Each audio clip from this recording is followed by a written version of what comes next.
All right. Thanks, Hemant. We'll cover you. Don't worry. All right. So I believe we are good, and let's start, guys, without any further delay. So, okay, all set.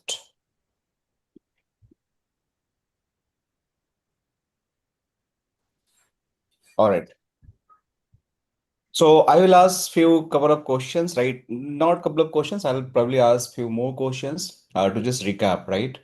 So I want to make sure everyone is aware what we discussed in the day zero class. Day zero means last week we had one class where we try to onboard our controllers. And in that controller, we did some configuration for the PC and we built some underlay configuration between these devices.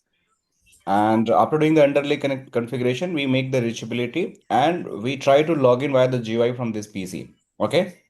So at the same time, when I build the controllers, right, I explain multiple type of the control tunnels.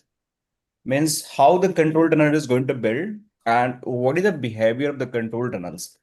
So let me just recap those things. I will ask the questions and I want to see you guys are aligned with concept or not. If not, I'll just quick recap on that. So let's do that. Let's suppose we have this controller. Let me use some different place.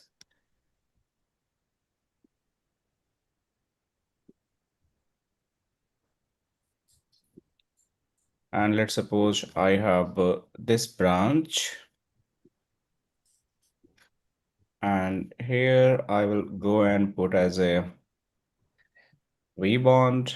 This is going to be vSmart. That is a validator, okay? And this is the vManager, that is the manager, okay? So don't be confused. And this is going to be BR1, manage. This is going to be your VH router, VH01. This is going to be branch 2, WAN edge, right? And let's suppose this is the VH. True. So now you guys tell me, if I want to build the IPsec tunnel, then where the IPsec tunnel is going to build? Which all devices are going to build the IPsec tunnel? One by one, raise your hand. Manage to manage. So you saying this is the IPsec, right? Manage to manage. Yes, sir. Manage to manage. Yes. So this is the IPsec. That's fine. And what are the BFD? Where BFD is going to form? In the IPsec Okay. tunnel. Sir. Under IPsec. Inside, yes. Inside the Yes. IPsec, the green is going to be BFD. So the which tunnel is going to form first, IPsec or the BFD? IPsec. IPsec. IPsec. The first tunnel is going to build IPsec and then it is going to be BFD, right? Okay, Correct. so now you guys tell me if I want to build the OMP tunnels, right? So where this OMP tunnel is going to build means OMP routing protocol I want to run. Basically, it's going to require some sort of tunnel. Inside of tunnel, it is going to build. So where the OMP is going to build? Inside the TLS or DTLS tunnels. Between vSmart and VH. Yeah. Okay, so you guys saying that the tunnel is going to build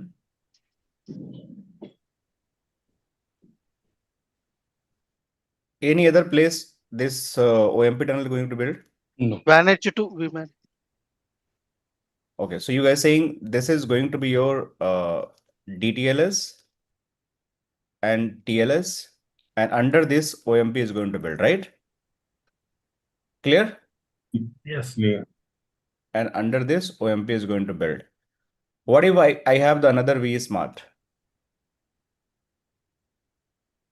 What if I have the another vSmart? Will they going to form the tunnel between these routers as well? Yes. Yes. Yes. And any other place? vSmart to vManage. vSmart. vSmart to vSmart. And between vManage also. No. No. So again, I'm repeating, the OMP tunnel means OMP routing protocols is going to form under TLS and DTLS, and this is going to be between your branches to vSmart and vSmart to vSmart. Okay, so that's going to be another tunnel, and this is going to be your again DTLS or might be TLS, but inside that OMP is going to build. Clear? So this is the only places where tunnel is going to build, that is OMP. Is it clear to everyone? Please make this note. If you're going for the interview, these questions are going to be asked and you must have to answer. Okay? And who joined very first time, I'll make sure you guys understand. Hold on, I'll just recap everything, but I'm just making this note, so you just also make a note, okay? So I will explain it. Don't worry. Now, you guys tell me, if I want to build a tunnel between this V1 to VH, which type tunnel is going to build? DTLS. TLS. TLS. Which is DTLS or TLS? TLS. DTLS. It is going to TLS. be DTLS only. Only DTLS. Only. No TLS. It's V1 only form a tunnel that is a UDP based tunnel. DTLS is UDP based tunnel and TLS is TCP based tunnel. So this vSmart Vantage can be DTLS, can be TLS. Okay. vSmart to Vantage again can be TLS, can be DTLS. Vantage to vSmart to vSmart can be DTLS, can be TLS. But if we are talking about the vBond, it is only going to DTLS. Clear, everyone? Yep. And what are the vBond to vSmart? DTLS. DTLS.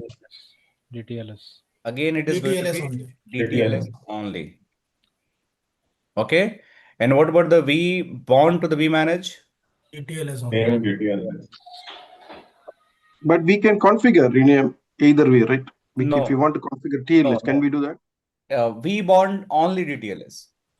Anytime you're going to make the vBond, default is DTLS. No TLS option is available. Right. But if I want to build a tunnel between vSmart to vBond, what tunnel could be? DTLS. DTLS or TLS. It can be both, okay? Again, here is the option. You can do DTLS or TLS both. This is your choice. And what is this tunnel?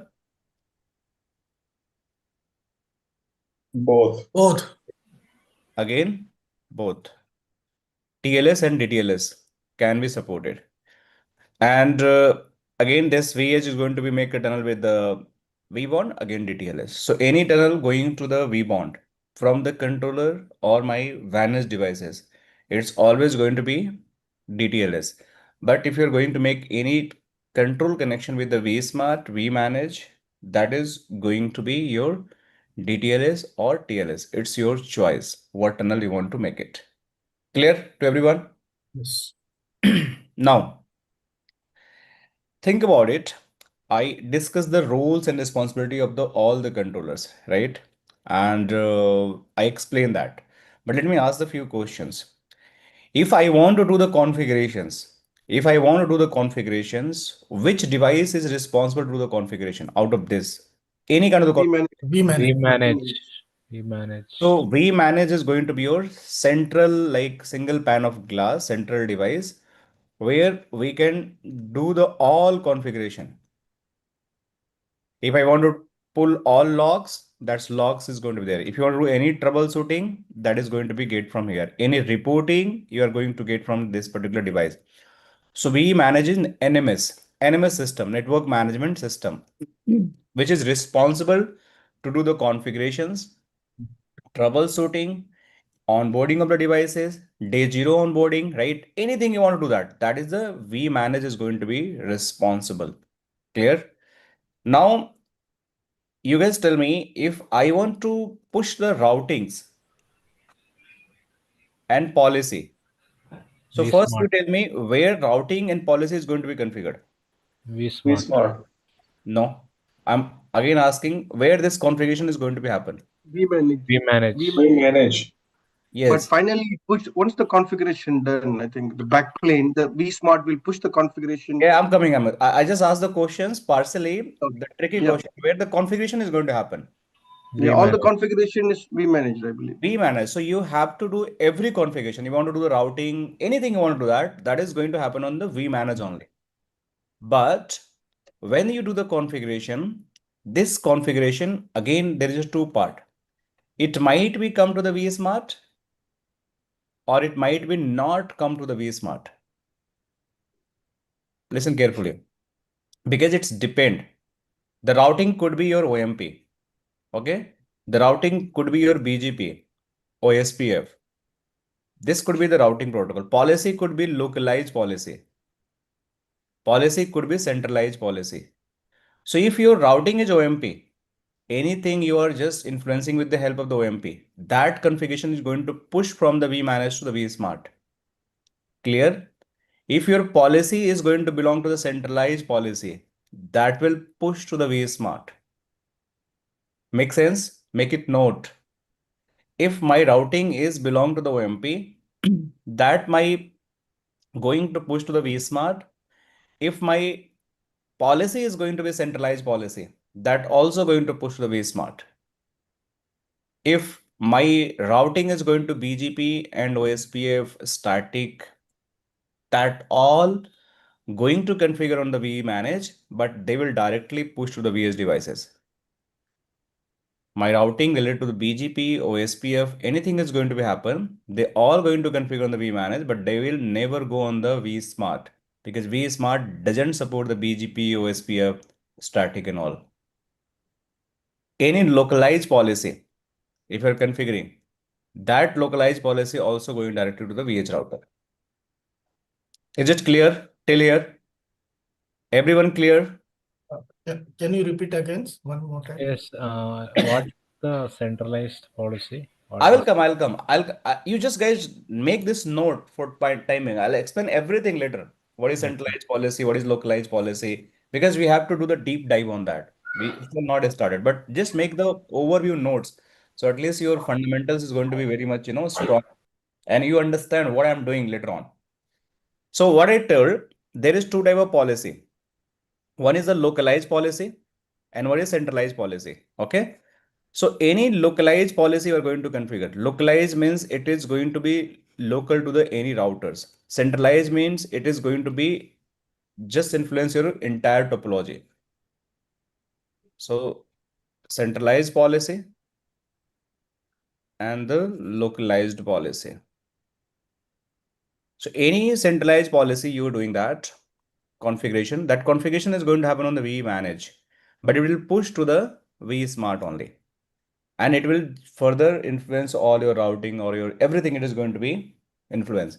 But any localized policy you're configuring, it is going to be configured on the vManage, but it will push to the VH router. It's clear? Similar way, routing, OMP. OMP just designed for your SD-WAN fabric. So OMP you going to configure on the vManage, but it is going to push to the vSmart. But BGP OSPF, you're going to configure on the vManage, it is going to push to the VH routers. Now it's clear, I believe everyone. Clear? Give me thumbs up, guys. If everyone... Yes. Give me thumbs up. All right. So now you understand. Now the question is going to be asked, if I am configuring anything on the vManage, how my configuration is going to push to the edge devices? Anyone have any answers? Let's suppose that we clear this picture. So the question is, if I am doing any configuration, let's suppose I create any kind of the routing policy. So if I'm doing any configure, how this configuration is going to push to the devices? Might be this need to push to this device, this need to push this device, this need to push this device, and this device. How it is going to push? There's separate configuration. vSmart, NetConf. One by one. I think there is separate configuration protocol. Net configuration. vManage used to push the configuration to all the devices. For example, we manage to WAN edges and we manage to vBond and vSmart. Yeah, that's correct. So now let me ask the reverse questions. What's your name? Elite Book? HP Elite Book? What's your Sorry, name? my name is Shafi. Yeah. What's Sorry. the name? Yeah. My name is Shafi. I just going to rename Okay, it. Safi. Shafi. Okay, okay. SH. Yeah. Yeah. Safi. Okay. Thanks, Safi. Thanks for joining. Yeah. All right. So the question is like how it is going to pose. So now I'll ask the simple questions. Let's suppose you have the normal router and you have to do the configuration of this router. It's a brand new configurations. How you talk to this router and how you do the configuration? Anyone? Usually said through SSH, Telnet, So you HTTPS. make the SSH connectivity, right? Or telnet connectivity, right? It's correct? Yeah. And is your computer PC? PC. Yeah. It this Correct. might be console cable also. So via the tool that is going to be used the Putty, Terraform, means the Terraform and other secure CRT you're going to use. But these protocols are going to make the your communication between the router and your PC. So whatever the input you are sending, it is going to be reflect to this particular router. So we talk to the devices by using the protocols, that's the telnet and SSH.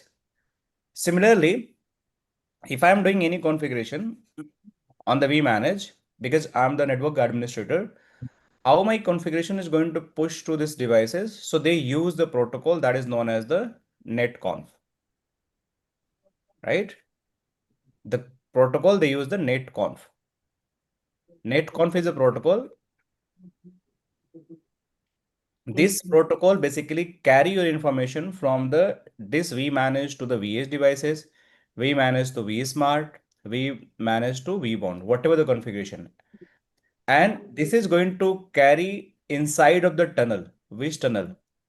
That is could be DDLS or DTLS. Could be any tunnel. So whatever the configuration you are just doing on the vManage, it will just use the protocol that's netconf protocol by using the Yang data modeling. Okay. And they will just replicate the configuration from the edge devices to means we manage to the edge devices, we manage to the vSmart, and we manage to the vBond devices. Clear? Yes.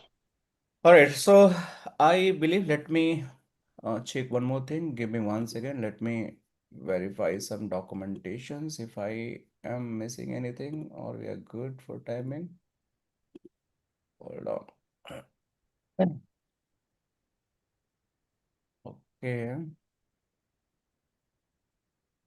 Give me 1 second, guys. Let me open the documentations as well.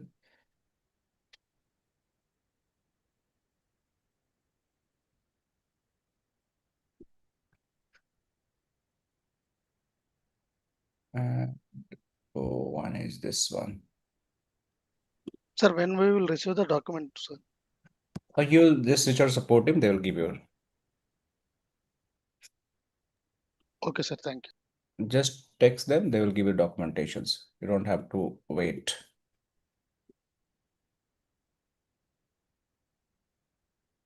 Okay, so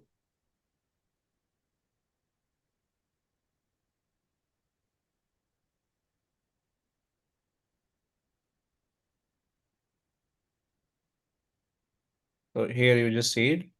The BFD, we understand how the BFD is going to form, right? We have the clear understanding. And we also know how the IPsec is going to be built, right? Between the VH devices. And also we discuss, I'll discuss about that OMP in more detail, but OMP is going to form between the edge to the controller and then the finally edge to the BIS controller. There is no OMP between the edge devices. But most important, you will see here, this OMP tunnel. This is going to be inside of the DTLS and TLS tunnels. That is my OMP tunnel. And BFD is going to formed between the vantage to vantage, and inside of the vantage, it is going to be created BFD tunnel. Means inside of the IPsec tunnel, it is going to create. So as you can see, this is my BFD tunnel. So IPsec is green one. Inside of the IPsec, it is going to be create the BFD tunnel. TLS, DTLS, already explained. At anything route you're going to be connect. Okay. That is a behind the VH router. That's going to be your legacy routings. Means it is going to be BGP, OSPF, and it is going to be static route. And this further going to be advertised in the OMP. So now we discussed in the previous sessions, we have the multiple type of the VPNs.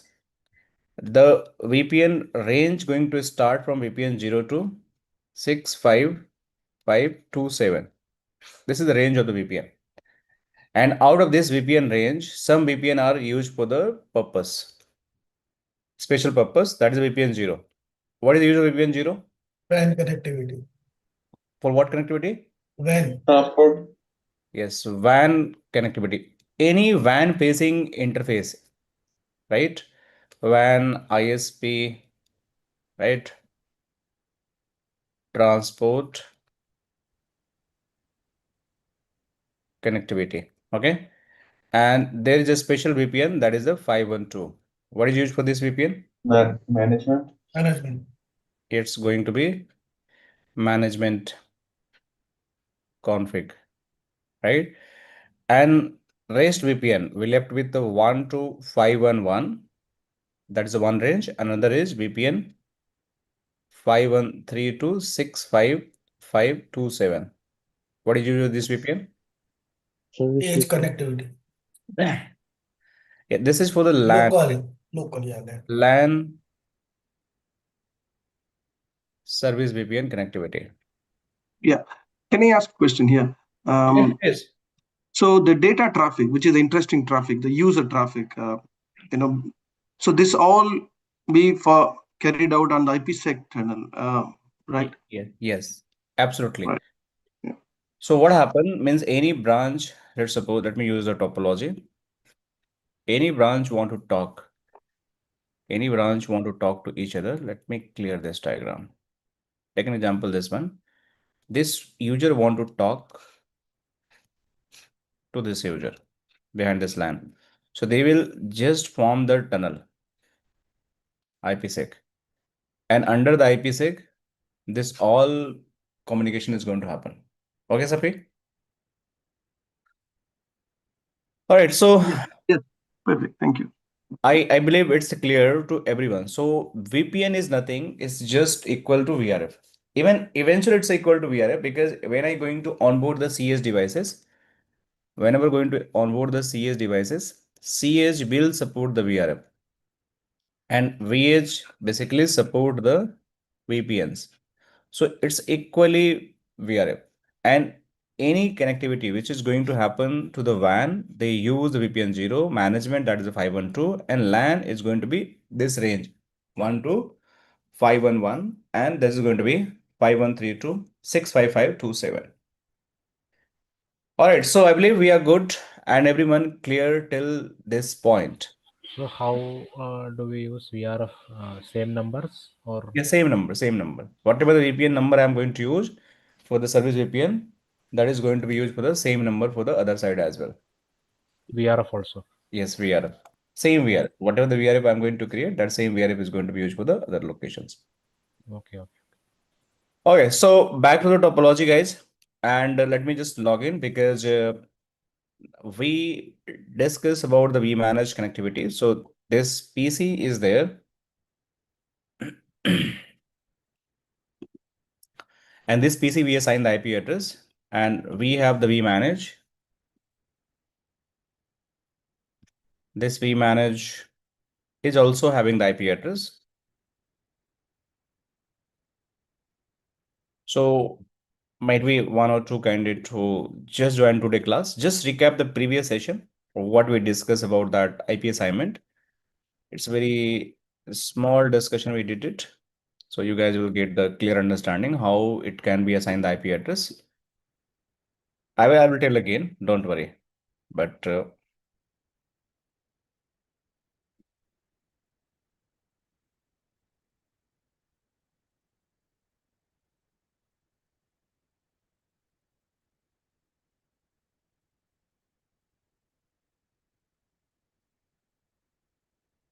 this is my root CL.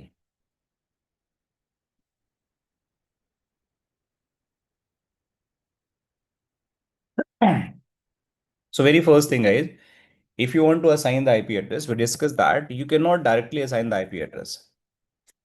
any interface you want to assign IP address, like which we did for this interfaces, you cannot assign directly IP address on the interfaces. Why? Because the configuration itself is not going to be supported. So if I want to do any IP assignment, let's suppose you want to assign IP address on this interface. This is a WAN facing interface. So you need to go and assign IP address on the VPN 0. And that's why you can see if you go and show run configuration VPN 0, we did IP assignment under VPN 0, and this is the IP address. And we allow the tunnel interface and allow services all. Why? Because they are going to build your control tunnel. So if you're not going to mention that tunnel interface, this is not going to build your control tunnel. This interface also same thing we have done. Show run VPN 0. If you go, same interface, you can see this interface is gig 0 by 0. Under this, we assign this to interface configuration. Now, if I'll go here and the vSmart, show run VPN 0, this is also going to be same configurations. Now, if I go on the root CA is just normal router. So if I go here, show IP interface brief, so run interface gig 0 by 0, you're going to find this configuration. So this is how it is going to be configured. Now, if I try to ping any IP address, so it's on. sorry, it is going to be reachable. All IP is pingable because on switch, what we have done in DC switch, Tanveer cam is on by mistake, I believe. Javed, you saying something? Yes. Tanveer camera is on just to message him. Tanveer, can you off the camera?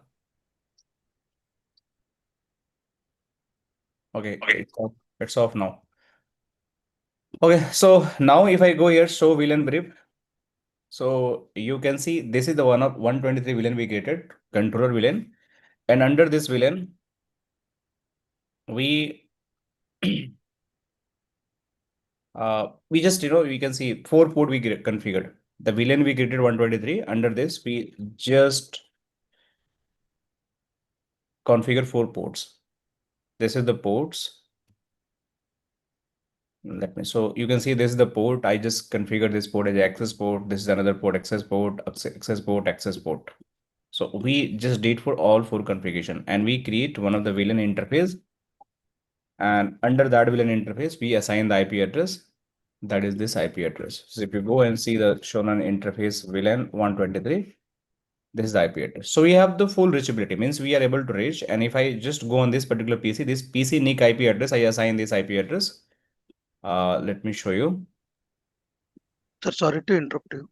Sir, in vManage, we have to configure in VPN 0 or VPN 512, sir?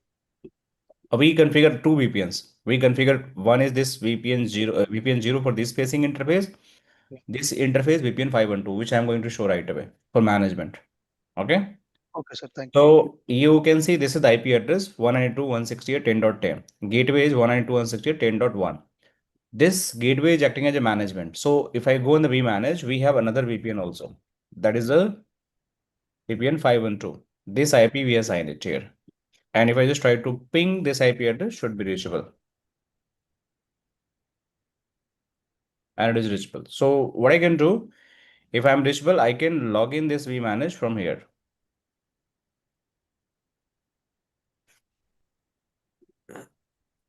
I'll go here and I can just go and log in vManage.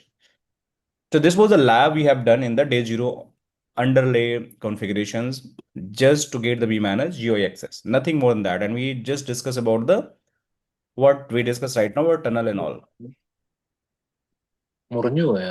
Acha,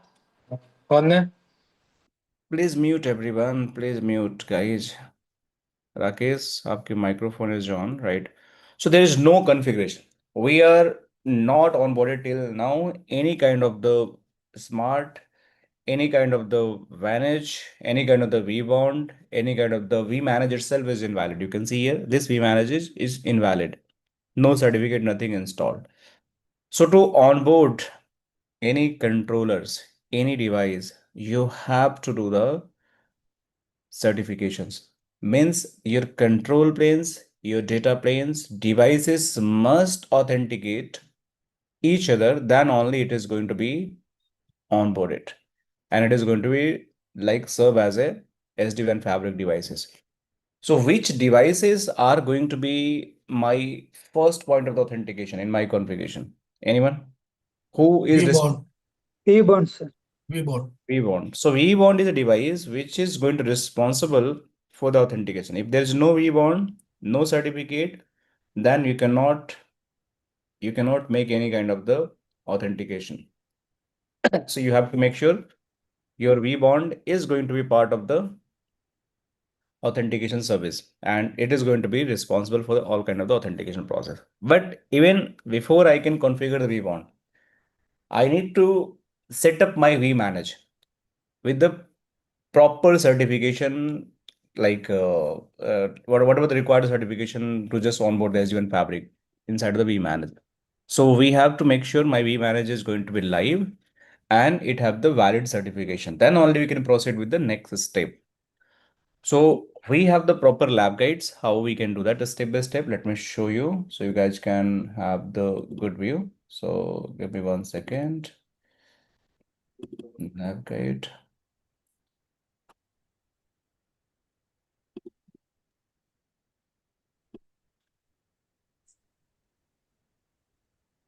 Give me 1 second. We manage, we smart. Also, I need to bring the V edge. And please mute Safi. You have some background noise. Root CA and the VH configurations as well. Okay. So let me bring one by one and my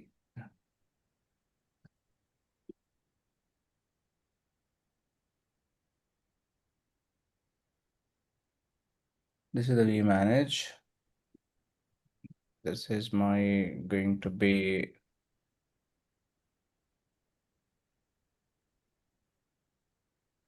vSmart. vBond.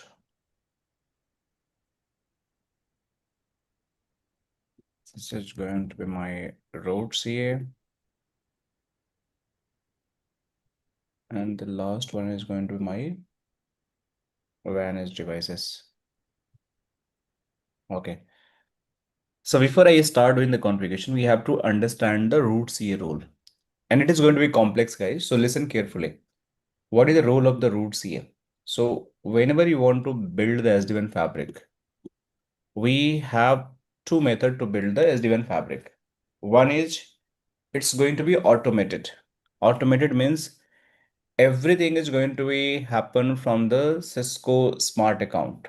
You just have to get the smart account portal, and on the smart account portal, you are going to get every information of your devices. Means how many inventory you have, how many devices you have, how many certificate you have, and that is going to be automatically synced. Your vManage is going to be automatically synced with the smart account. So every information is going to be synced there. Let me show that. You see a sync a smart account. And once you sync that smart account, your certificate, your inventory, your VH devices is going to be there. So you just have to activate. You just have to activate and everything is going to happen automated certification way. Here you can see if I go in the settings and if I go here, if I go a little bit down, let me show you. See here. Controller certificate. Cisco recommended. By default, it's recommended. Now we have the DG certs option. Manual, we can do that. And there is an enterprise root CA. So 99% case, you are going to find this Cisco recommended. Means most of the means any non-financial company, only financial company are use their own enterprise root CA. Some other company also use their enterprise root CA, but non-financial company, they use the Cisco recommended because it's very easy to use that. So you have the Cisco smart account portal. Anyone like know how Cisco smart portal look like? Anyone have seen that? Have you guys done any kind of the work on Cisco account portals? No one? Yes, little bit. I did. Okay, let me show you. we have the Cisco account portal also. Let me show you.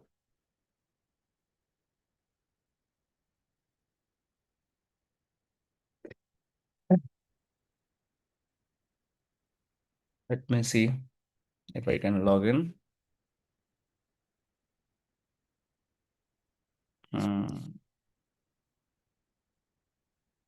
Okay, so I'll go here and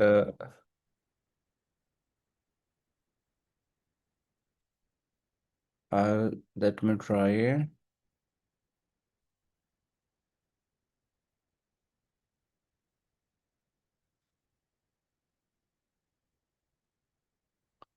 So this is the Guinet plug and play account, right? And in this plug and play account, you can see we have the multiple devices. You can see we have the C1000V routers, so virtual routers. It's actual routers. We are using the lab, the same lab we are using for the corporate for any requirement is coming, because it's a huge like real deployment you want to do that, then this is going to be used. And you can see these devices are provisioned in the actual labs. So sometimes we have the requirement like corporate device where they don't need the labs, but they need the training on the actual corporate. So we can just, use this kind of the devices. So even you can see we have the VH Cloud DNA and we have the CSR 1000V routers as well. So almost we have multiple devices, and these devices are going to be used for the actual deployment. So total, I believe 10 plus 12 devices we have, which are used in Guinet lab environment for the corporate trainings. So in this, you can see we have the controller profile, and this is the controller. This is a VBond controller profile. It's a Guinet Technology Lab provision. 12 devices is there, and these all are lives. And also you can see with the network ID, and this is certifications. This certification are going to use for this authentication. So you can just sync this portal. Means what I have to do that, if I want to sync this, already sync, so I cannot sync there. If I want to sync that, so I need to go here in devices and sync the smart account, and I need to just put the email ID, okay, my account, and this email ID need to be just put the password and just sync it. So you have the internet connectivity, it will automatically go and sync to your smart portal. This is a smart portal, and all information is going to fetch whatever the information you have here, means whatever devices you have, these all are going to be fetched to this vantage list. Sir, Yes, this plug and play and PNP is same one. yes, same thing. Plug and play, GTP, everything is same. It's same thing. So you do not have to do any kind of the certification from the external root CA. It will automatically happen, and it's going to be very easy for any deployment. It's like a cakewalk kind of things. But because we are in the lab and this is impossible to give everyone the Cisco account portal details, like it's more in like live and production environment, so we cannot give everyone. So what we have alternate in the every company institute who give the trainings, they build their enterprise root CA so everyone can do the testing, and that's why we are using this enterprise root CA. So what happened? Enterprise root CA is going to issue the certificate. Instead of Cisco, this is going to be issued the certificate. Cert is going to be issued by this device, and the same cert is going to be installed every device. Every device means whatever the devices we have, VAs, CAs, they are going to use the same cert. And based on that certification, they understand we are belong to the one family. And if we are going to belong to the one family, we can talk to each other. Make sense? So root CA is basically, CA is a certificate authority. It is going to issue the certificates. So how the process is going to happen? Let me tell you the process. Means first we need to onboard this root CA. This root CA will issue the certificate. This is the raw certificate. Means it is going to be raw certificate. Once this certificate is going to be issued, each device will install this certificate. Once they will install this certificate, they will generate the CSR. This is known as the certificate signing request. Based on that certificate signing request, it will again generate the final certificate. Final certificate. And this certificate is going to be further installed on the devices, all devices. So how this process is going to happen, let me explain so you guys can understand in the layman language. It's very easy, but you just have to understand one analogy. Then after you can understand. You guys go for the passport, right? Have you guys made passports? Yes, I hope everyone have the passports, right? Yes. Yes. Yeah. So when you want to get the passport, right? What do you do the very first thing?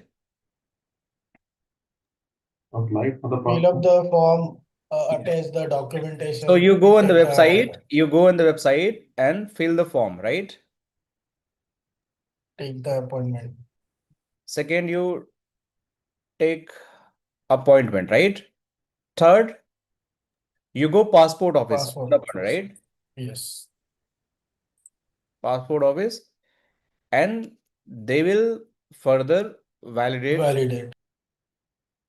and finally they will grant passport. That is a final certificate, right? Sorry.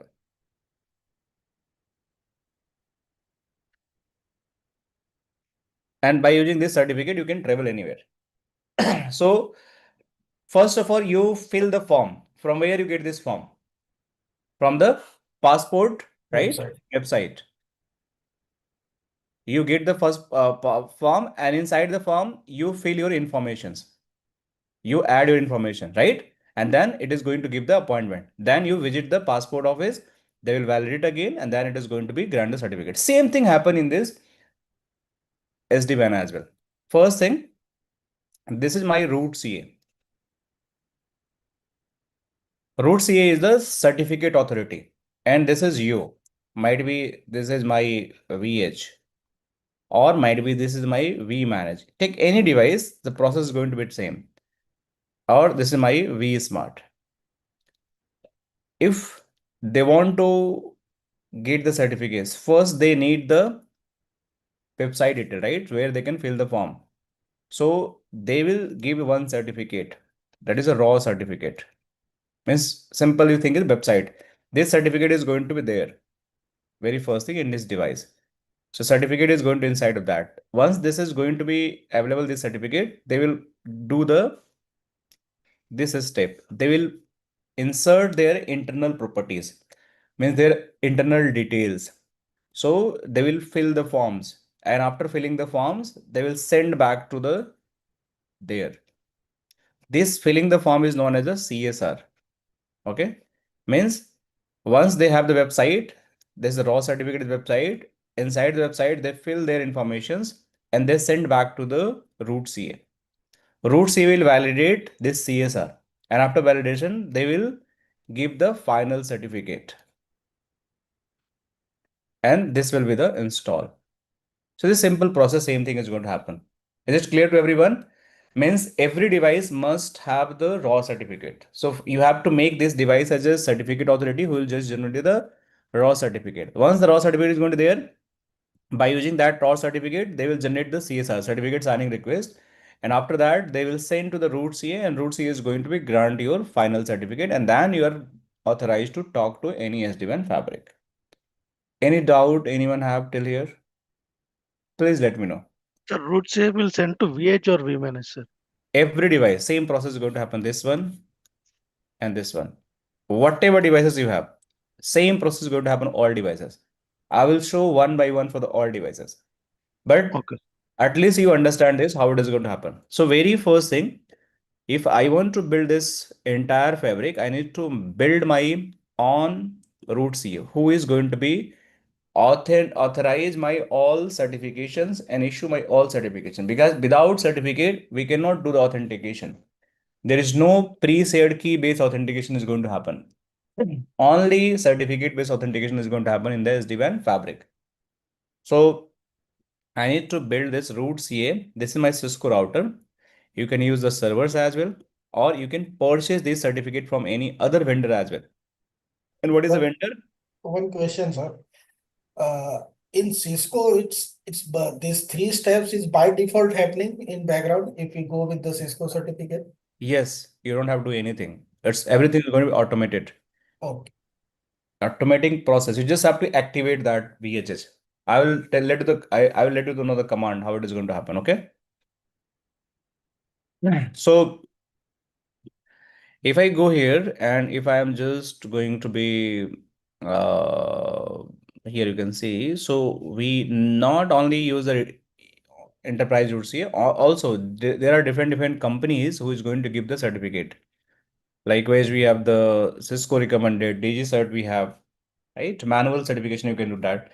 So when you want to buy the certificates, the certificate provider company are available in the market, they will give you. Just visit even the GoInit website. This website, how it's very secure because this is having a certificate and this certificate is, hold on, where it is open. Give me 1 second, guys. This certificate is happening from, you can see, this is a Let's Encrypt. If you go any website, even I go for the google.com, it also have the certificate. Without certificate, this connection is never going to be secure. This is might be the WR. See, and if you go for the Facebook, it is going to be your, let me show you, DG Cert Global. So there are multiple certificate authority available and they issue the certificate. So when you want to buy the certificate, it is absolutely fine. You can buy the certificate, but we are going to build our roots here. We don't want to buy the certificate. Vishal, Yes. here when we deploy Cisco SD-WAN edge routers, any kind of models, so that comes with pre-installed certificate. So we don't have to do this manual, what you're doing here. So that pre-installed certificate, which works with the validation, how long the validity will be there by default? So by default, it is going to be 5-year validity. 5 years. Okay. Yes. See So here. oh, okay, I can see. See? So 5-year Hmm. validity. So after 5 years, you just have to renew it. Okay. And Pankaj, this is again a renewal is kind of a cost, right, to the company? Uh, See, if you're purchasing any services from any vendors, they all are the now license based.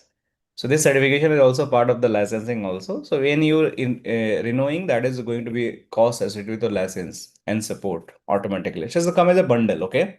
Okay. So if you're renewing the services, it come as a bundle. Your certificate is going to renew, your license is going to renew, your support is going to renew. So that's going to be same thing. So Have this you just asked me, certificate, what is a YANG? Hold on. So YANG is nothing. It's a data modeling. It's kind of the data modeling. So uh,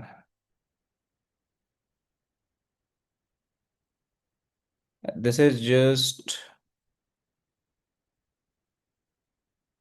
data model. So means, data modeling is, you think in this way, XML, right? You know XML. That's how machine can understand the data. XML is data modeling, right? Yang data modeling means structured way. You can see this is the protocol used like netconf, restconf, provide the standardization. Means when you want to talk with the machine, JSON is the like one of the language machine understand. Whatever the output you see here, this output is basically for humans. This output is humans, but this is not for the machine. Machine never understand this language. They understand Yang data modeling. They understand the JSON data modeling, XML data modeling. So that's why whenever you make the, let me show you. Yeah. If you go here, see, if you want to write the interface configuration, think about community. So same thing, you can say CLI, but if you want to write in the Yang, this is going to write in this way. Think about the program, you creating the website. So backend is going to be different format and front end is going to be different format. So behind the scene, which technology is working to make sure you're getting this output, that is your Yang. Similarly, if you go for the JSONs, right? Java script object notations, this is again a data modeling. So let me show you. You see, if I want to see this output, anything, it is a human readable, but this is your JSON format language.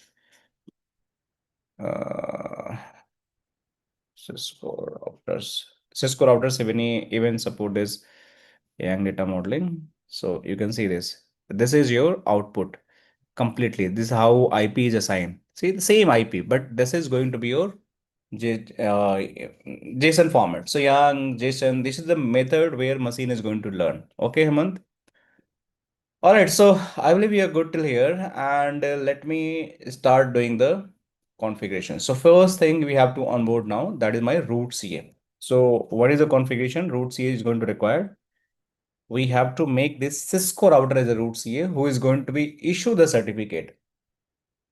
And how it is going to happen? Yeah. I have to go, this is the configuration. So you don't have to take a lot of pain because just it's never going to be in the productions. But for the lab point of view, I'm making my root CA hostname as this root CA. It is going to generate the crypto key RSA level. This is the PKI modulus 2048. It is going to my HTTP server. This device is going to HTTP server, and also it is going to act as my TFTP server. Might be here. TFTP server also it is going to act. So I will, and this is something I use my issuer name, my lab.local root CA. The hashing algorithm is going to be used. This is a password. Certificate is going to be grant auto and all. So let me create this root CA as my one of the certificate authority. So I'll go here. I will simply paste it. All the configuration. And you see it's enable. Okay. Once you're done, okay, exit from here. And second thing, you have to copy the certificate. Means you have the certificate. Let me show you how the certificate is going to look like. Make sure you make here do write as well. Write is very important. Else when you reload, your configuration is going to be wipe out. So I will go here and you just run the dir. And if you run the dir, you by default going to get the certificate informations. It is not showing here. So let me write the NVRAM. So see here, one of the PKI dots certificate CRL has been generated. You can see PKI, the server is also generated by default generated. So let me show here. So what I have done now, what I have do that I need to create one of the PAM file. Let me show you.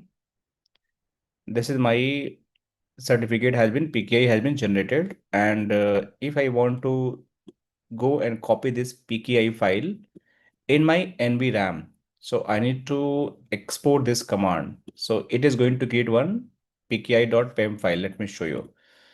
So if I go again here, and sorry, I need to go in the configuration, I believe. Okay, so pki.ca file is going to be exported.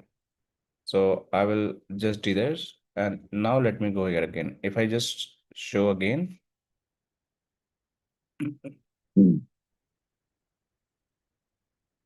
See here.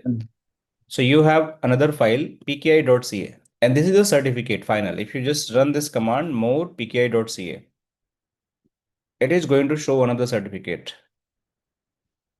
Okay, so you have to put NVRAM because we copy in the NVRAM. See. So this is certificate we just created in my root CA. So you think this is the website, and this certificate need to download all the devices. Whatever devices we have, this certificate need to push here, here, here, here, here, here, here. And once I push the certificate, they will fill the form by using this certificate. Means they will inject their own properties, and then after it will ask to generate the final certificate. Okay. But how this is going to be happen? I need to copy the certificate from this device to these all devices. So to copy the certificate, I required, because you have to transfer the file. And to transfer the file, which protocol we use? Anyone? Either TFTP, FTP, anything? FTP. TFTP or FTP. SCP. SAP Even we also. can use HTTPS possible. No? HTTP also we can do that, but we can use a file FileZilla as well, right? Okay.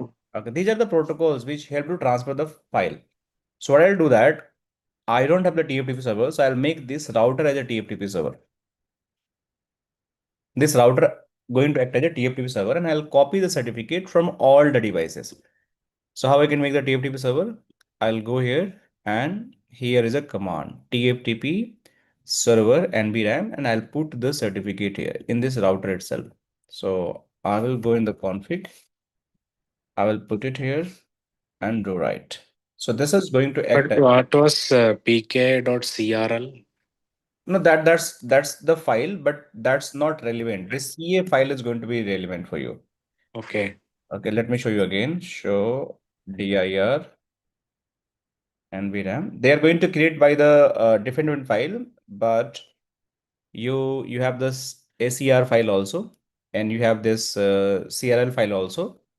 So if you go here, and you'll see this file also.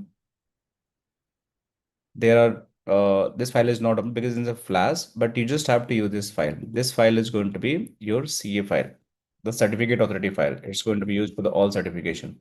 So that's why you have to use, oh sorry, I need to put this NVRAM and NVRAM. Sir, sorry to interrupt. Here we just created a file name. Am I correct, sir? In the NVRAM? Yes. We see this is the file. It's an irrelevant file, but we require this file. AKI.ca file. This is having the actual certificate, and the same file need to be pushed to every devices. Okay, so now we make it and we make it the TFTP. So make sure you just write it, else it is going to be remove the configuration. So I just write it. Next step, we have to copy this certificate. How we can copy this certificate? We have to go every devices and we have to go in the Linux mode. And after going in Linux mode, we just have to copy the certificate. And what is that Linux mode? You have to go in the vshell mode and you just have to copy tftp -g -r pki.ca and you have to put the IP address of the TFTP server. Same TFTP command that's going to use in the Linux mode. Then we don't write on the screen, man. Please erase the line. Sorry. Just erase the line, whatever you just written, because I cannot erase. You write it. Can you erase? Okay, thank you. All right, so we have to go and download this certificate. And for remanage, you have to make sure you have the reachability of the my root CA. 13 IP is there and it's reachable. So how I can do that? I need to go on the vshell mode. You have to go here vshell tftp -g -r. The file name is pki.ca and this is the IP. If I want to see, if I will run this command, there is no output is going to happen. But if you want to see whether my file is going copy or not, so you just run a command debug tftp events, right? And debug tftp packets. If any activity is going to happen on the TFTP server, it will show you here. But if you're not turning on the debugs, it will simply copy the certificate. Before I copy the certificate, let me show you one more thing. You run the command ls -l. This is a Linux command which is going to show you the list directory, means how many files we have in the your directory. No files available. So let me run the command tftp -g -r pki.ca 123.10.10.13 and boom. See, it's done. No event happen here, but you see here, you're seeing a lot of events is happening here in the your TFTP server. And in this event, you're seeing that one of the source IP address 123.10.10.10, which is coming from this interface gig 0 by 0, this interface, okay? And looking for a file that is a PKI for CA. This file is looking, this file open in the NVRAM. Every events and the size of file is 127. This same file, okay? And we look at that. The size of the file is 1127.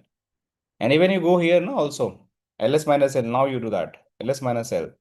You're going to find the file of size is 1127. This is the file, KB file. So this is the file size and this process, and then sending acknowledgement 3-way handshake completed, and then finish the NVRAM transfer to the file. That's all. So you can see the file has been copied to my devices. That is the very first thing. Now, similarly, you have to do the copy in the vBond also. So every device you have to copy this file one by one. So you just go in the vShell here and make sure you're able to ping my root CA. It's pingable. So you can just go and copy the same command. tftp-g. See, it is done. And ls minus l, it is also done. Here another event is created. So 2 files has been copied. Now go and copy the same file to the vBond as well. vShell tftp -g -r pki.ca 123.10.10.13 ls minus l. It is done. And you see the third event has been, so you can undebug all now. Now I copy all the certificate. After copy this certificate, what do we have to do that? We have already copied this. So we have to first onboard the vManage. The very first thing we have to onboard the vManage. So to onboard the vManage, we have to do some settings. So once you copy the certificate, you just have to install this certificate in the vManage directory. How you can install? Run the command request root search and install home. You can install this certificate to the all. Right here you can install, even you can install for the vBond also. Just we can do that. This is going to mandatory step, and this is also done by these devices. So we are done, right? And then you have to start doing the GUI configuration. Means you have to go on the devices on the vManage, and this is a one-time setup. You have to do that. One-time setup you have to build on the vManage. So let me go here, and I will go on this particular device, and here you have to go in the settings. And after going in setting, you do not have to select this one recommended. You have to select the enterprise certificate. Now, the problem is whatever the certificate you have to copy and paste, right? You have to copy and paste. But the problem is you cannot copy the certificate directly from the root CA to this device. You cannot copy directly because this is a virtual PC and I am in the physical PC. So direct physical to virtual copy paste is not allowed. If I just copy the certificate, let me show you. But we already installed in CLI, then why again we are copying? It's required in GUI as well because we have to generate the CSR now. In this, Okay. we have to generate the CSR. You can see CSR property. So we require to put here as well. So what I have to do that, if I just copy the certificate from here, let me more NVRAM pki.ca. This is my certificate. If I just copy, I need to paste this certificate here, but the copy paste is not going to work. See, the paste is not working because it's a virtual PC. So what I can do that, I know this vManage certificate already installed in my this certificate installed in the vManage. So I can just take the CLI access from this PC for the vManage by using the management IP address 10.1. And here I'll put the admin and admin. Okay. Let me make the bigger font size so you guys can understand. Sir, can we try by pasting in the notepad and No, it will not work. It will not work. Copy paste will never work. okay. It's my 1000 time tested. So don't waste your time. So we require the same certificate, right? So you can just go here and you just run the command. You go here vShell, right? ls minus l and run command more pki.ca. The same file we have, this certificate ending with w1i. And here also see the same certificate ending with w1i. So I need the same certificate to the GUI mode. So I will copy the same certificate. It's a raw certificate. And I'll go here and paste this certificate. Now I'll paste the certificate. Once I'll paste, even you can just upload from the file from here if you have the any certificate file. Set CSR property and domain name. So make sure whatever domain name you have to select the right domain name. So for us, we select the domain as a lab.local. This is domain lab.local. So this domain is going to be always unique across the all deployment. It is never going to be changed. So domain is basically lab is basically Gwinnett lab. You can have your SL company, Wipro company. It might be your Airtel. It might be Jio, AT&T. Could be any names, any numbers. But .local is just my local certificate is there. So I will put here domain as a lab.local. Organization is going to be lab. This my org name is lab. Again, there is no secondary organization, lab. City I'll put as a New Delhi. State I'll put Delhi.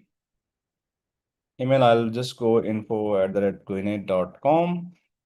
Country I'll put as a IN. Validity you can see you have the 1 to 3 year by default in this. CSR means the enterprise routes here. So I'll go with the 1 year and just select OK. So this device have the certificate.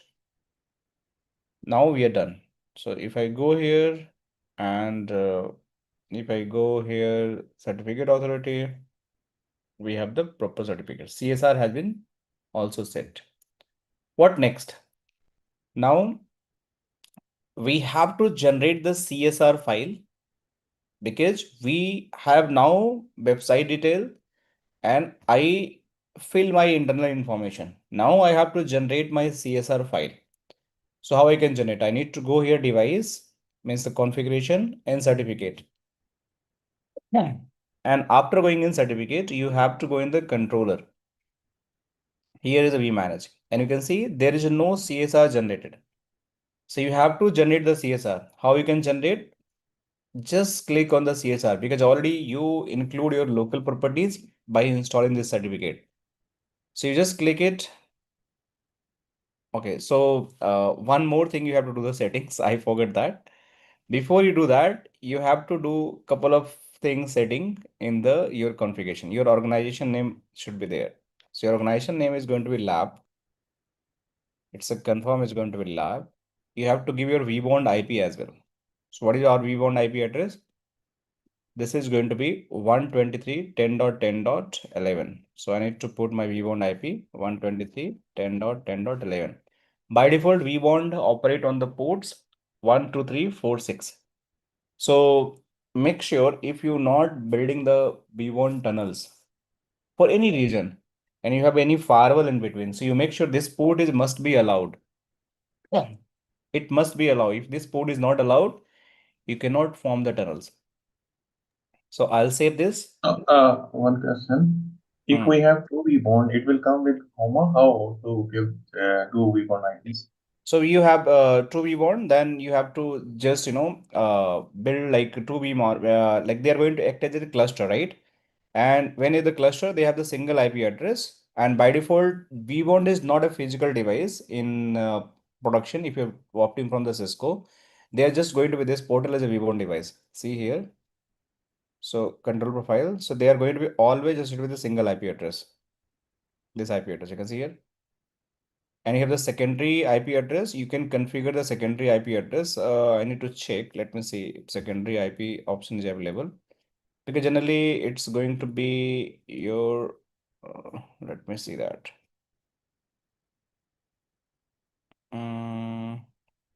Primary controller. Generally we not require dual vBond, but you can configure the IPv4. This is going to be primary. So we can build a cluster. I need to check with the Cisco documentation. Generally we use the single vBond and but even they are in the cluster, they have the primary, secondary, and in case of the downtime, you just have to change manually and it is going to be re-authenticate. That's a simple method we have to follow. But even here, you don't have the option. Primary controller only, we have the options. we do not have the option, but we can add two controller here. This is my primary, okay, and the secondary. But when you just configure till this 23.6, we just have a single vBond options available. We don't have the multiple vBond option available. But if the two we manage, right? Let's suppose two we manage. In that situations, we can use one we manage with one single IP address. Another we manage is going to be another single IP address. But it is not recommended. It's going to be always in cluster with a single IP address because the virtual device vBond is just PNP portal and it's never going to be down. And even it's going to be down, it is not going to impact. Only you cannot onboard the new devices. So you have the enough time to just, correct that particular controller. By the way, it's a good question. I'll check that. Okay. As far as the redundancy is concerned, I think in production there will be a pair. So two vBonds and two vManage on Again, the I'm saying cloud. that vBond is this one. Okay. You see here. This is the vBond. Mm. And this is just the cloud base. PNP portal, we want the cloud base. So cloud True. itself having the, I need to check the how infra is going to be inside of the cloud because I never build inside of the cloud because Cisco internal infrastructures. So when you take, they will give the PNP portal IP address and this is going to public IP address. So behind how many VM are there, how they build the clusters, we need to check. I will check how it is going to deploy. But in productions, if you want to deploy in a 2v1, at the same time, you cannot activate on the one we manage 2v1 IP address because we don't have the options. We have the Okay. single options. But if you want to deploy 2v1, you can deploy 2v-manage as well. And one v-manage is going to point to one v-bond, another v-manage is going to point another v-bond. They're going to stay in the same org name. So in case of the failure, one is going to be take a role, which is going to be act as a backup. Okay. Okay.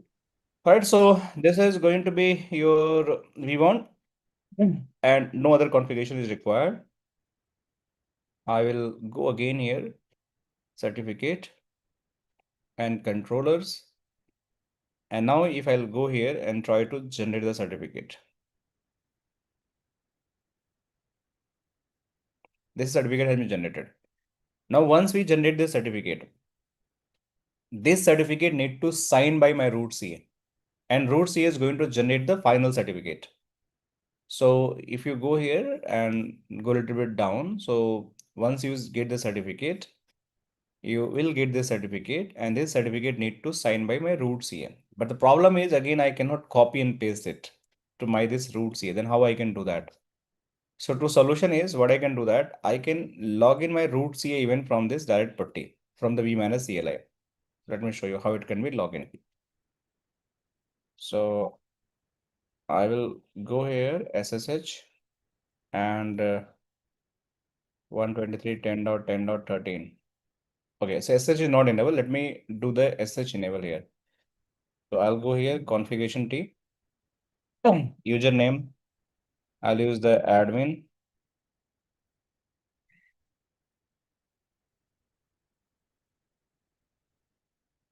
Privilege 15. Password Cisco 123. Okay. And I will go to show run section line VTY. I will go in line VTY. Sorry. Oh my God.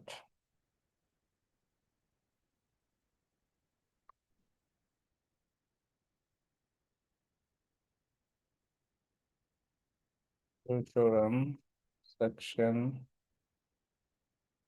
line VTY. And I will go here and transport input all, transport output all. All right. Let me try again. I will go in this PC. Let me try again here. Okay. Yes.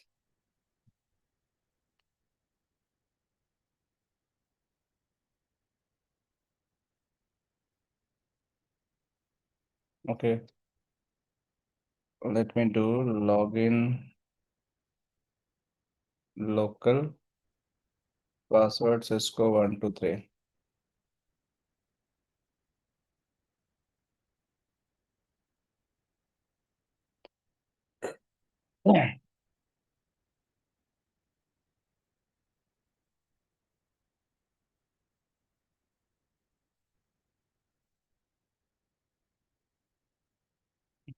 Why it's not coming? Privilege, give the privilege No, let me put password. username as well. Hold on. Yeah. SSH admin @ this one.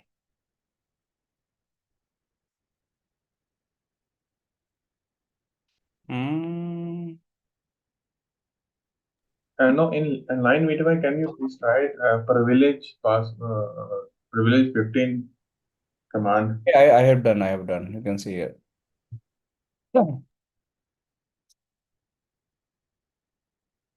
I think you have to enable the passwords are required, sir. Enable password is required, sir. Under the line VTY, set the privilege pass level 15. Hold on, it will work. Give me 1 second.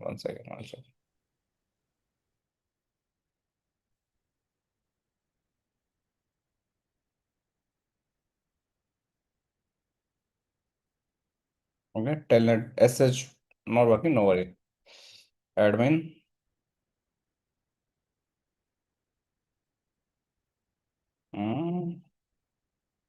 Admin Cisco 123. Come on, why it's not working?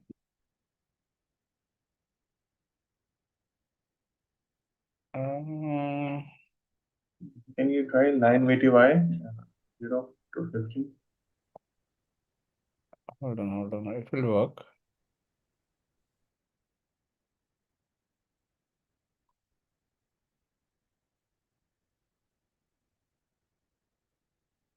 Password. Right.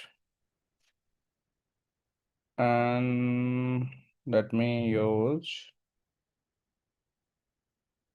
Gwinnett.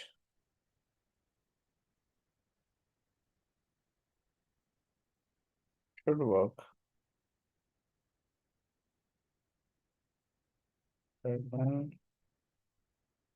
Yep, I don't know. Cisco 123 was not working, but it taken the password.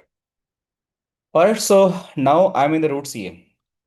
So under root CA, let me write the configuration. So it is going to be there. Okay. So you have to run this command. You just have to go away. Crypto PKI server, PKI request. So you just have to type. You can copy and paste.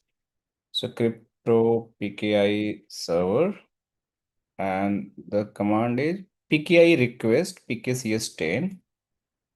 PKI request PKCS10 and terminal. So let me copy this command because we need again and again.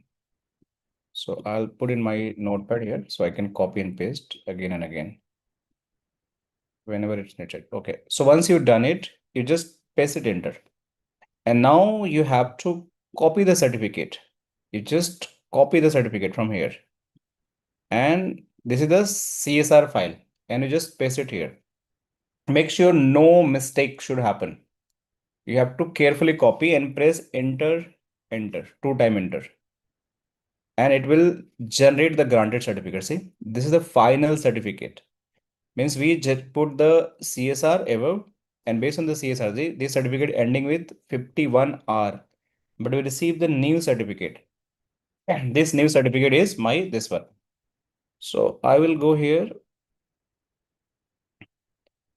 copy it carefully, and I will select this vManage, and I will just paste this certificate. And you have to carefully install this certificate. Wait, it will just make the green.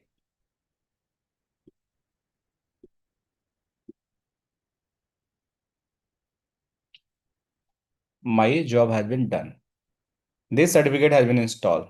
You go in the device, go in the controller, and this certificate has been installed. But you cannot see any host name, system IP, site ID, mode is CLI, assigned template, device state, nothing you have, policy name, policy versions. Like these all information are blank. Why it's blank, we'll discuss. But very first thing, go in the dashboard. And after going in dashboard, if you go here, you do not have any warning message here now. You do not have any warning message. Means this vManage is fully ready to work, but still they not have any kind of the control connection. So very important thing is, whenever means control connection will come later, but you do not have this kind of informations. This information, host name, site ID, system IP. Why it is not there? Because there are bare minimum parameter is going to be required. If you want to onboard any devices, yes, Rakesh. You generated the CSR in GUI and copied that to CLI, and from CLI again you copied to GUI. So I did not understand why. It's not like that. This is my GUI generate the CSR, okay? You understand? CSR generation, you understand or not, Rakesh? Yes, yes. So CSR need to be again get the final and granted certificate. Who will give that? The root CA. You agree with me? Yes, yes. So that's why I go on the root CA and I put my CSR file, and based on that CSR file, they validate my file and give me the granted certificate. Similar to the passport story, what I explained. Okay. And once I get this, I copy the certificate and install in the GUI. So the final data passport is ready with this particular vManage. So we should do this for vBond and vSmart also. Yes, you have to do the same step for the Okay. vMont vSmart as well. Repeated step. We'll do later. Okay. Now these parameters are not showing. So if you want to onboard any SD-WAN devices, bare minimum configuration, you require 5-tuple configuration. 5-tuple config. And this is also known as the system configuration. Without system configuration, you cannot get the site ID, device ID and all. So what is a 5-tuple configuration? There is a 5 parameter. The first parameter is going to be host name. This is a bare minimum configuration for the any SD-WAN devices after underlay and after certification. Host name. The second is going to be site ID. The third is going to be your system IP. And fourth is going to be your org name, organization name. And fifth is going to be your vBond IP or URL or FQDN. So this is the bare minimum configuration for every devices. It's not only the vManage. Even you are configuring the vBond, vSmart, you're configuring the VH routers. This configuration is going to be mandatory and this must be there. So let's understand one by one what are the meaning of the all these configuration. Host name, it's clear to everyone. Any doubt? What is the host name? Clear, right, everyone? And vBond IP, it's also clear, right? vBond IP is whatever the vBond you have organization, you have to point the IP address. In the case of the vManage, it's already configured, so we don't have to define again. But if other devices you are onboarding, that vBond is mandatory to define that. vBond is mandatory for the every device. vManage we put manually, right? Org name, it's going to be unique organization name of the your SD-WAN fabric. Every organizations require their org name. And in our case, this org name is going to be lab. And this vBond is going to be 123.10.10.11. This is a vBond IP address. Host name for the vManage is going to be vManage. What one is the question. system IP? What is the site Sorry. ID? So site ID is going to be unique for every locations. You can see here, site ID for every locations we have the unique site ID. This site we have site ID 100. This site we have site ID 3. This is site ID 4. This is site ID going to be, sorry, 5. This site ID going to be 200. This is going to be 6. So every site, the required unique site ID. It's a mandatory. And site ID number can be, let me show you the numbers. If you go in the vManage and let me go in the config, system, site ID, this is going to be 0 to this number. Any number can be there. But make sure every site, whatever you have in the SD-WAN fabric, they all have the unique site ID. It should not repeat site ID. Unless or until your both branch. In this scenario, you can see these all controller in the same location. The site ID is going to be 100 for all three. This VS3 site ID 3, 4 site ID 4. But this VS1 or 2, the both are the same site location. So site ID is going to be 200. So site ID is a unique parameter. If you go here, let me tell you.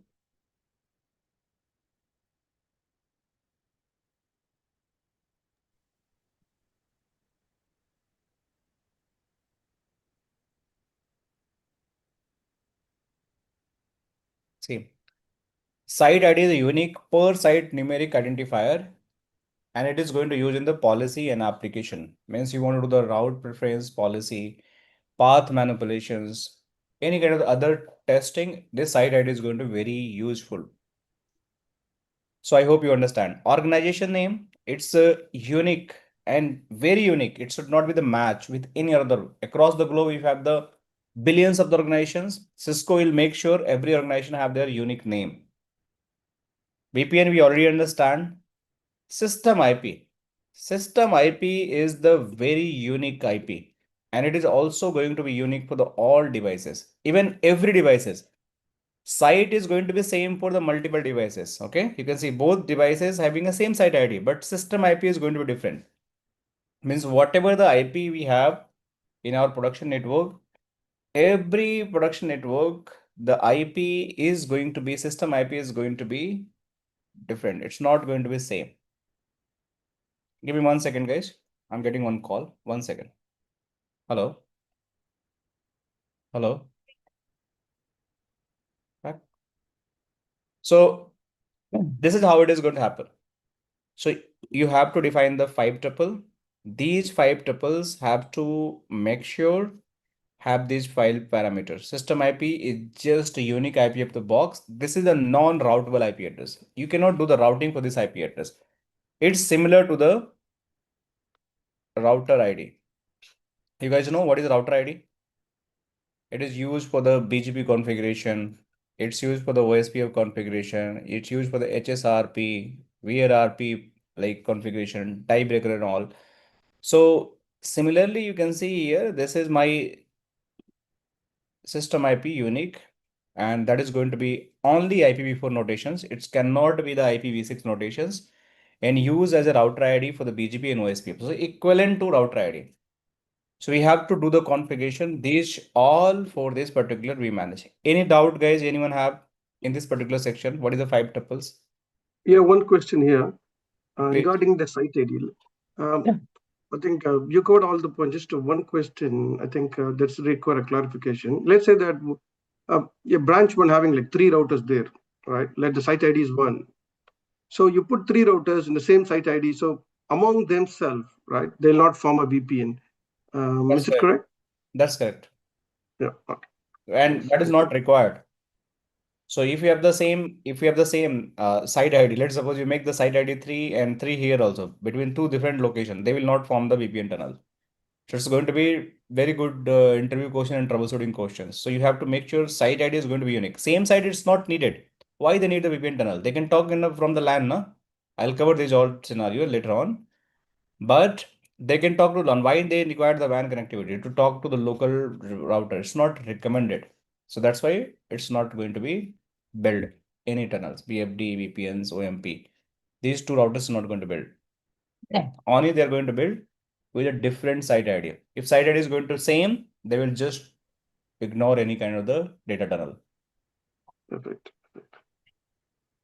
Okay, so moving further, and I need to configure these 5 tuples. So very first thing, I need to go in the system configuration, and I need to give the first tuple as a host name is going to be vmanage.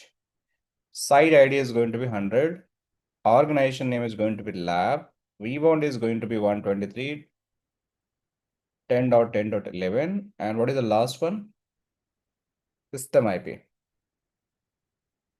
System IP is going to be 10.123. 10.10. It is written here in topology, guys. 10.123. 10.10. So I'll go here and I'll just commit. You make sure commit. You want to see the configuration, what configuration I'm just doing. So you run the command show configuration. This configuration I'm doing. And I just make the commit. Done. So my commit has been done. Now if you run the show run system configuration, you will see this all configuration is there.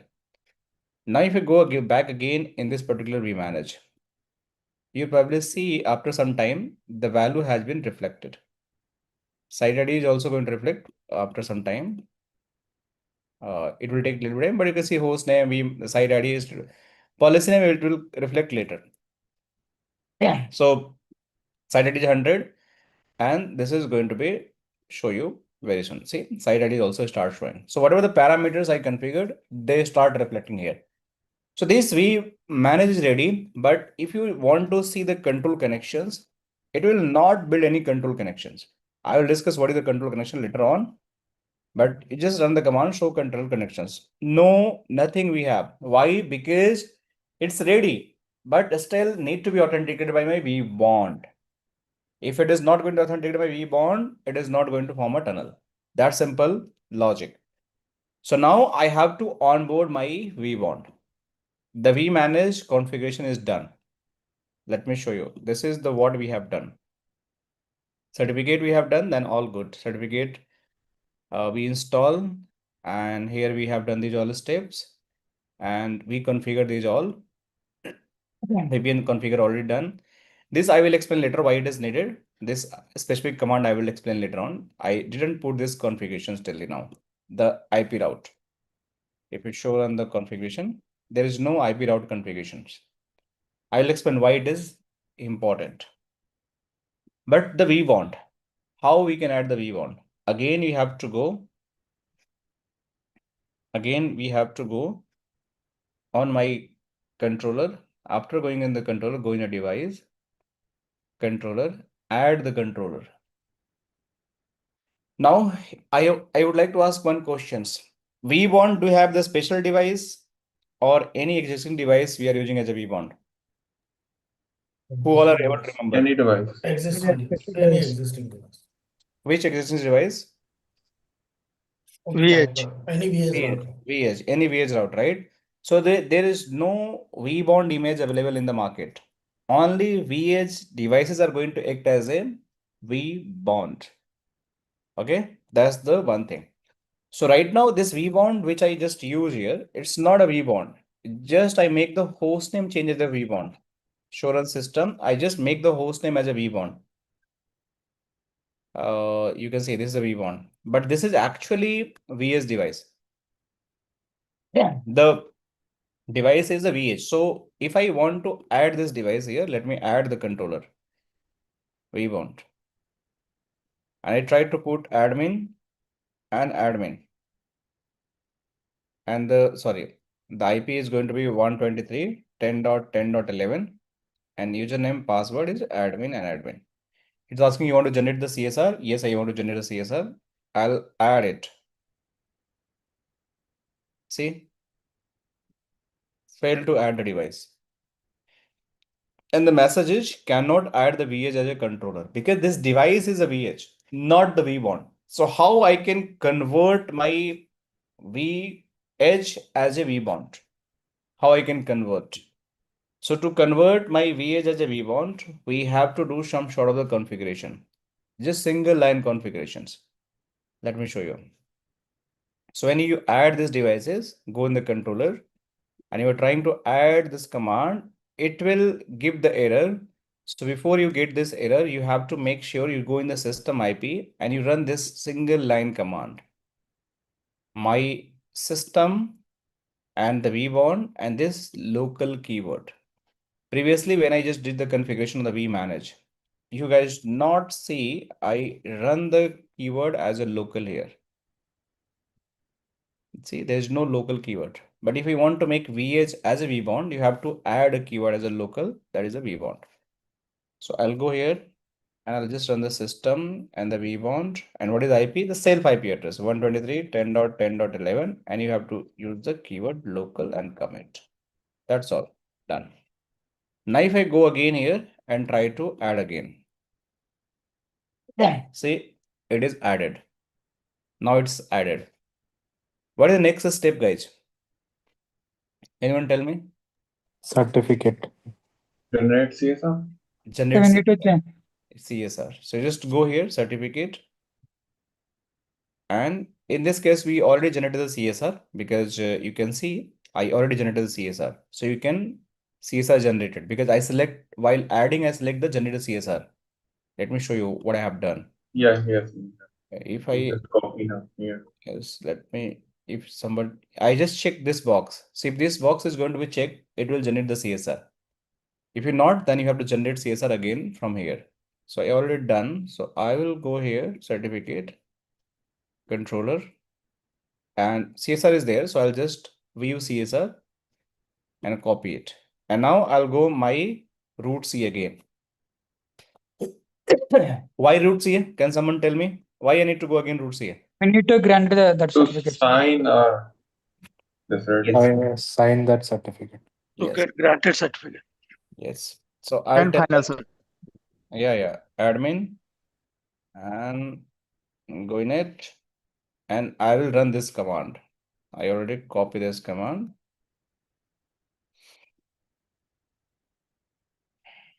And I will paste this.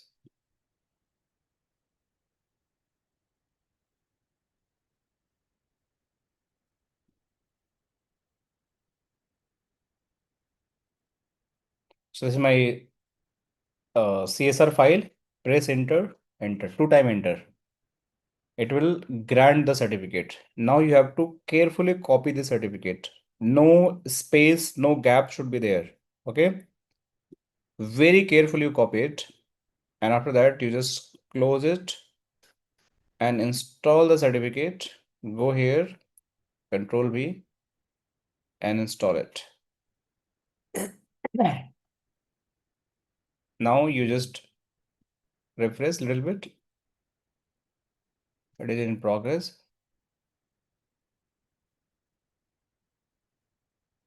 And now it's done. Now go into device, controller. You do not have this all parameters. Why it's not coming these parameters, guys? Site You have ID. not done Sure. system Not configuration. You have to configured. give the 5 tuples configurations, right? So now you System go, configuration. yes, so you have to go here and system configuration. We won't already define, right? Site ID, it's going to be 100. Hostname already defined, like we want org name, lab, and system IP. So 10.123, 10.11. It is written here, system IP. So don't be confused. It's starting with the 10.123. The WAN IP is 123. So don't be confused. Don't put the WAN IP as a system IP. It will not work. Okay. So you just do and commit. And now if I go here and check again,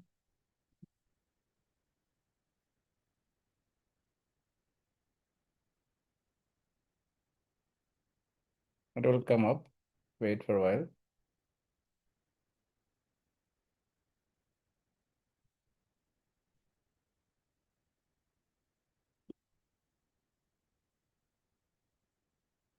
Say so it's system IP taken. Site ID will take very soon. Now it's taken. Now if you go here again, we have the vBond. Make sense? Now we have two devices. So they must be going to build the control connections. Let me see that they have or not. Show control connections. See. So this is by default building DDLS connections. You can say a lot of connections. It's temporary connections. Very important, guys. Whatever the connections we are forming, the vManage is forming the connection with the vBond. But vBond never going to form a control connection with the any devices. If you run this command on this particular vBond, it will never form the control connection. So control connections, there is no control connection, but it is trying with the multiple, but it is a temporary connection. So whatever the control connections we build with the vBond, they all stay the temporary connections, not the permanent connections, just for the authentication. So now my vBond and vManage is live. Now let me show the third controller as a vSmart. And I will go in device, go here, and this is my vSmart. And I will give this IP. Well, username admin, password admin, and I will generate a CSR. By default DTLS and TLS. I'll do the DTLS. This is added, and see certificate not installed. So I'll go in the certificate now, and controller CSR is generated. Okay, CSR generated but not installed. So we use CSR, and I will go here, and I will copy the certificate. In this command, I will copy it,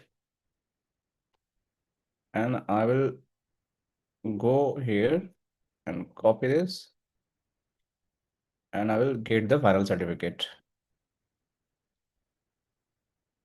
Yeah. So enter. So this is the granted certificate. I will copy this granted certificate. Even your single space is going to create a problem. Okay, so don't do any mistakes. Very careful, you copy and paste certificate. I will go here. I will install it.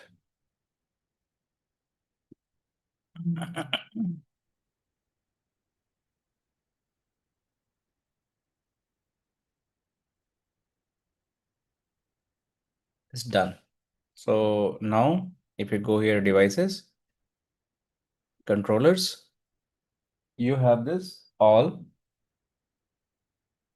information is blank. So what I have to do that I'll need to go in the vSmart again, and admin, config system, site ID 100, organization name is going to be lab. vBond is going to 123.10.10.11. Okay. And host name is going to be smart. What left, guys? IP. Which IP? System IP, sir. Okay, 10.123.10.12. This IP could be same as the IP of this interface, like 123.10.10.12. No, this is different IP address. Every device No, have no. Can we say same? No. It's not recommended to make a same. You just have to make the unique IP address. System is different IP address. So now we're done. Now if you go here and try to see, they will update. Now you go here.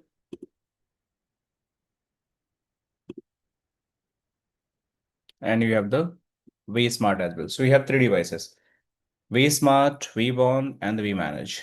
Now if I go again here, we'll see the another control connections with the vSmart. You able to see that? The vSmart, this dedicated single, because these all are temporary. You can see 000 temporary. It will automatically go remove from the list later on. Oh, sorry. Show control connections. So now you guys tell me, the tunnel we building from this 3 controllers, any OMP tunnel is going to build or not between these No, 3, sir. No, sir. right? No. Because they all are going to build No. another TLS, DTLS tunnel between each other. Now my job has been done for this controller onboarding. Any questions still here, please let me know, because we onboarded 3 all controller till now. All 3 controller we onboarded here.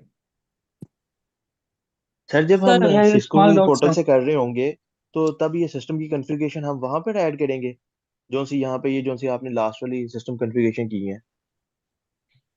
Can you just repeat again, Tanvir? मैं ये sir आपसे पूछना चाह रहा हूँ, आपने बताया था स्टार्ट के अंदर कि हम ये तमाम जो सा प्रोसेस है लाइसेंसिंग वाला वो हम सिस्को स्मार्ट अकाउंट से करेंगे। तो ये वाली जो सी सिस्टम कॉन्फ़िगरेशन है जैसे सिस्टम आईपी हो गया, साइट आईडी हो गया, वीबॉन्ड आईपी हो गया, ये तमाम चीजें क्या हम जब उधर ऐड कर रहे होंगे लाइसेंस की इंफॉर्मेशन के अंदर system That smart is the Cisco. licensing only you're going to do from the Cisco Smart Portal. Rest configuration you have to do the manually. Means everything you have to do. Okay Licensing is only going to be automated. Apart from licensing, everything you have to do by your own by doing the onboarding process. Okay License is just one feature, it's going to be automatic. Yes, So VEdge is the device which you are using as vBond. yes, we as a device, we are So using we VBond. should we not create a tunnel, OMP tunnel between vBond and because that's the VEdge now, right? It is not, it's going to convert as a VBond now, so it will not create any Okay. tunnel. Okay. So we have to create a new VEdge for this connectivity again. We have already multiple sites. I'm going to start onboarding that all sites, okay? These sites we have to do that. Okay. Okay? Yeah. Okay. Sir Yes, sir एक minute diagram पे वापस आना जरा please. yes, please. Sir normally जो सा ये आपने एक जो सी साइट बनाई है साइट 100, नॉर्मली हमारे पास जो सा अगर हम प्रोडक्शन की बात करें उसमें तो तमाम चीजें एक जगह पर आ गई, सर्वर आ गया, उसके बाद स्विच आ गया, तो उसके बाद आगे क्या सी एच हम लगाएंगे या वी एच लगाएंगे या इसको डीसी स्विच को ये एज हम वो यूज कर रहे होंगे? No, WAN connectivity you have to use Tanvir always either CH router or the VH router. The tamam cheeze, whatever the behind of the WAN, that is going to act as your LAN infra. It's called data center infra, but data center is also going to act as the LAN infra. But whenever you want to go out of the WAN, you require the SD-WAN solutions. Means if you're using that, नहीं तो you just have to make the normal connectivity जो आप legacy WAN में कर रहे थे, but that is not recommended. But one question here, Mr. Pankaj. Let's say that you have a CH or VH, okay? You're connecting to the internet, okay? So let's say that you also want to have zero trust, like a Zscaler, right? So in that case, can we You able to have do to you have to build the tunnels directly. This GRE tunnel you can build from the router to the ZIA. from the same Cisco router, right? Okay. Same VH router. You can build a tunnel. Okay. GRE tunnel we can configure here. No problem. Okay. Okay. Right. Fantastic. We can build a tunnel. Any other questions? Similarly, how we build the tunnel from VH or CH to Zscaler, the GRE tunnel for security. So can we also build a tunnel from one particular site, VH to cloud, Azure or AWS? Yeah, absolutely. You can build the tunnel. You can make the Okay. connectivity. There is the process to make the cloud on ramp services. Let me show you. There is a feature cloud on ramp for the SaaS or infrastructure services applications. Give me 1 second. Okay. Because we have a requirement to communicate with cloud resources also. I got it. See here. So if you want to build the connectivity, here you have to make the direct connectivity from the WAN edge to your VPCs here. So gateway is going to require the build direct IPsec tunnel via the like Cloud Connect or the Express route. If you're using the Azure, you have to be Express route, and whatever the VNets you have, VPN gateway you have, you can directly build the IPsec tunnel from the OMP. For that, you require the information of the cloud side as well. I'll cover these all points. later on. This is part of syllabus. Okay, Okay. Hostel. Thank you, Vishal. Express route is for Azure, and for AWS it is It's VNet. no. Express route is for the Azure. It's known as the Cloud Connect. Okay, Cloud Connect.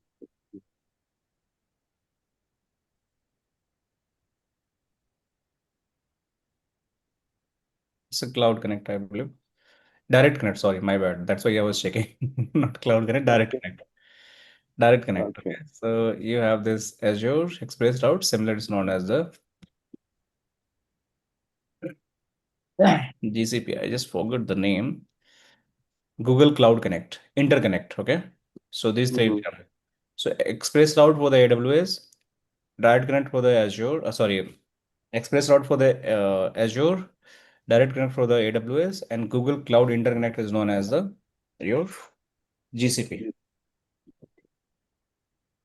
Okay, so let's this onboard is one. something, Yeah, GCP. this part you'll be covering, right? How to establish connectivity with Azure from a particular site, That's theoretically will cover, not part of the practical because we require the cloud instance, and that's not include. How Okay, it to requires that's licensing, I Yeah, guess. I'll explain like theoretically, cloud on ramp feature. What does mean? But for you require the API keys for the AWS and Azure. If you Mhm. guys have, just let me know. I will try to build the tunnels. If not, you just have to be understand theoretically because it's part of the theoretically only. Even the syllabus, it's not practical labs included Mhm. officially. It's just you have to know how it is going to build. All That's right, so good. let's onboard one of the site, or you guys want to continue tomorrow? How do you want? Because we did the control onboarding. You want to continue this onboarding tomorrow, or you guys want to just see how to build underlay between the branches? Expect tomorrow, sir. Tomorrow, okay? That's fine, okay? I believe that is the most complex thing we have done today. So just recap that, okay? And we'll connect tomorrow, and I will onboard these all branches. There is a process, what I'm doing right now, everything is CLI, but this is not actual learning. We have to make everything from the GUI. And this is how SD-WAN is going to work. But you have to understand first how CLI is going to be work. What is the configuration way of the CLI? Because at the end of the day, you have to do troubleshooting on the CLI and GUI both. But you coming from the CLI background, so you have to good idea about the CLI as well. So I will onboard everything from the CLI, all configuration, underlay, overlay, and then I'll convert CLI on the GUI. So you guys have the both flavor understanding. Okay, so let's continue from tomorrow. All right, guys. Thank you so much. See you again tomorrow. Bye bye. Take care. Thank you, Thank you. Vishal. Sir, when we will get this recorded video, sir? Today itself, maximum by tomorrow. Okay. Sir, last week video also we have not received, sir. It. Oh, you will get. Sorry, there was a holiday, na? I was also on the leave, so I will just pass that information. Okay. Okay, sir. Thank Thank you. you. Just one question, Pankaj. Yes, So I sir. just joined today, first class. So where can I get a lab or something? As I'm still, I need to catch up everything. No, Safi, you're going to get everything. Okay. You just have to Okay. reach out to the counselors. Okay.